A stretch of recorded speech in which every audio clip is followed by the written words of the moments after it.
Hey everybody, what's going on? Welcome to Ajax Reviews. Today we're reviewing Return of the Living Dead, Necropolis.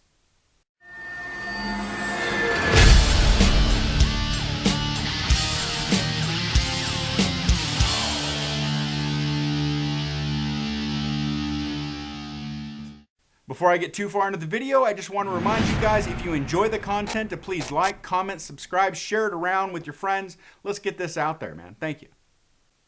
Directed by Ellory Elkayem, a group of teenagers in an attempt to rescue their friend from an evil corporation end up inadvertently releasing a horde of bloodthirsty zombies. So this movie opens up with a commercial from Hypertech, and then we cut to a guy named Charles who's with two Russian guys, and they're in Chernobyl, and apparently they're looking for some barrels. They come into an old warehouse, and one of the Russians, Nikolai, finds a barrel of trioxin 5? So it's just trioxin 5 now? What the hell happened to the 2 and the 4? So one of the barrels is leaking liquid. That's never happened before. Anyway, Nikolai touches it, and the next time we see him, he's hungry for brains. Since he's Russian, shouldn't he be speaking in his native language as a zombie? Instead of saying brains, shouldn't he be saying muzgi? Muzgi. Muzgi.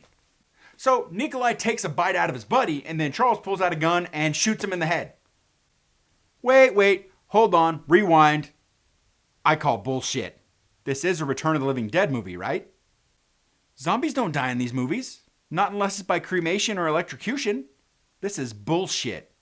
How are you going to screw up the story? Especially this early. At least wait 5 minutes before you fuck us.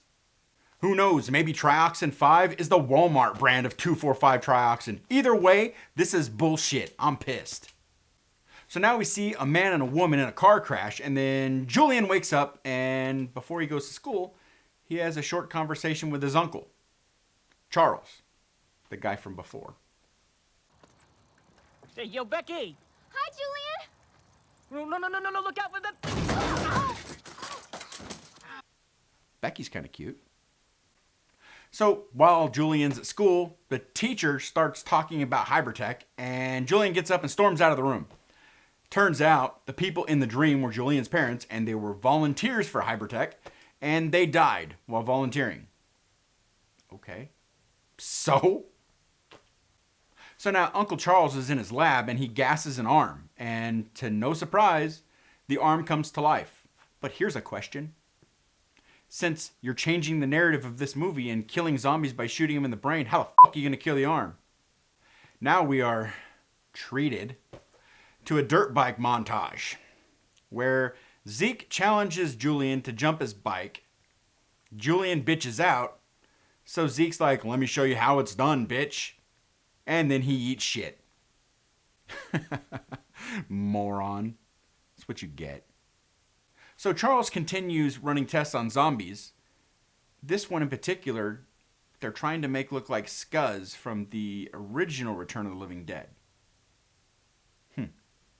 So now 2 homeless guys are cooking a rat, and some gas comes out of one of the pipes onto the rat. So now the cooked rat comes to life and attacks one of the men. He turns for help to the other guy, but he's already turned because he was breathing in gas. Well, hell, that was fast. I guess this new shitty trioxin works faster than the old trioxin.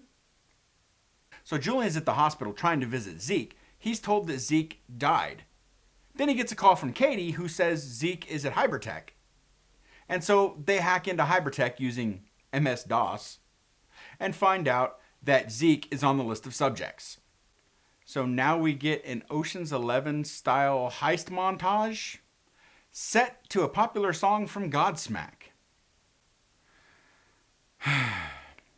This does not feel like a Return of the Living Dead movie.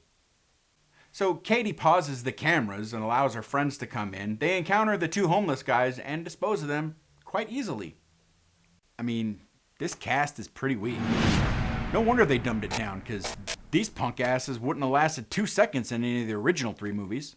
So now Hector is lured out of the security office by Mimi. Katie returns, and for the next 8 or 9 minutes, we get to see the group crawl through vents while Katie guides them. So they find Uncle Charles, who denies everything. He says he doesn't know shit. But then eventually he takes them on a tour of where all the zombies are. So finally they find Zeke, and Uncle Charles won't let him go. So Carlos pulls out a gun and shoots the lock. They help Zeke out, then they find a room where they're apparently growing zombies. So then Uncle Charles tells Julian that his parents are there in the bioweapon area. Charles then escapes, locking them in the room, and they just shoot the lock and go after him. No big deal. So the alarm's going off, and Katie accidentally releases all the zombies in the building, trying to disable the alarm. During this, Zeke gets bit, but then in the very next shot in the armory where they're grabbing guns, he's just like, ain't no big deal, nothing happened. So now Julian wants to find his parents. So Carlos and Cody pledge to help him, while Zeke, Becky, and Pyro all choose to escape. Okay? Hello? Send more security guards. Send more security guards. Bitch, really? This is what you carry over from the original 3 movies? How about the zombies can't die? Oh yeah, and then Mimi and Hector got eaten, like anybody gave a shit. So in the lobby, Carlos, Cody, and Julian are just mowing down zombies with their guns.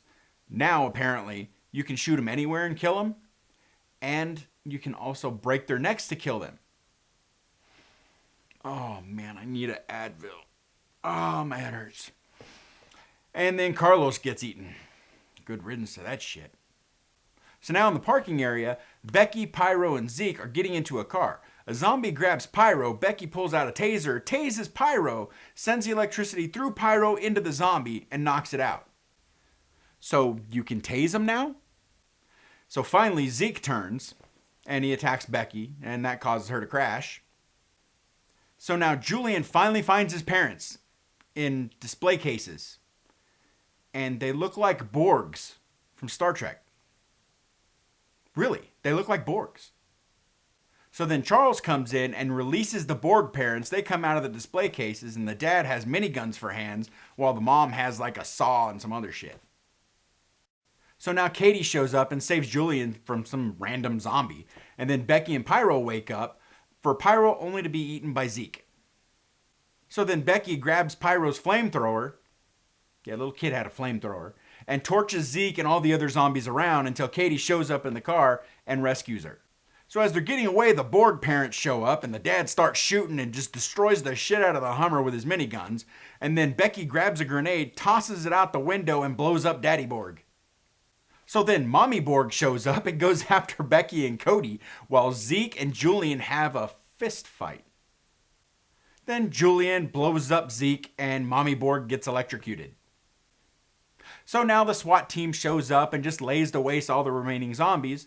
Daddy Borg gets up, opens fires before getting blown up again. And during all this commotion, apparently Katie got shot by Daddy Borg. And now we see Uncle Charles getting away with a barrel of Trioxin 5. Now it's time to talk about the things that I liked. Becky was cute. I'm sorry, I'm having trouble. I'm having trouble finding things about this movie that I like. I mean, maybe if I was just watching a random zombie movie, I could find shit about it that I like. But this is a Return of the Living Dead movie, and I'm having a hell of a time trying to find something positive to say about this movie. Now for the things that I dislike. Holy shit, where do I start? I mean, the cast was ass. The only one that I liked was Becky, and that's just because she was cute. Yeah, Becky was cute. I mean, the effects sucked, and here's a question. Why in the hell did the zombies only take one bite out of everyone and then move on to the next person? Like, seriously, this is the kind of shit that happens when a writer doesn't do their homework. Did they even watch any of the older movies? So in conclusion, this movie makes me want to go on a gigantic tirade. For fuck's sake, these writers should have fucking paid fucking attention to the older fucking movies and wrote a good fucking script, since we had to wait 12 fucking years for this fucking movie only to fucking suck and fuck us up our ass because the fucking writers don't know how to fucking write a fucking movie. Go back, do your goddamn homework. Stop just fucking writing dumb shit that you want to fucking write. Pay attention to the fucking fans. Jesus, fuck you. God, But I've been trying not to cuss too much in these videos. please do not watch this movie. Not even as a goof. I'm going to give this movie a 1.5 out of 5, and that's only because it has the title of Return of the Living Dead. And that's going to do it for me for today, guys. Remember, stay smart, stay clean, keep the dream. Don't let the man get you down, because if he does, he might force this fucking movie up your ass, and you don't want to see this. You should avoid this more than COVID. Fuck this.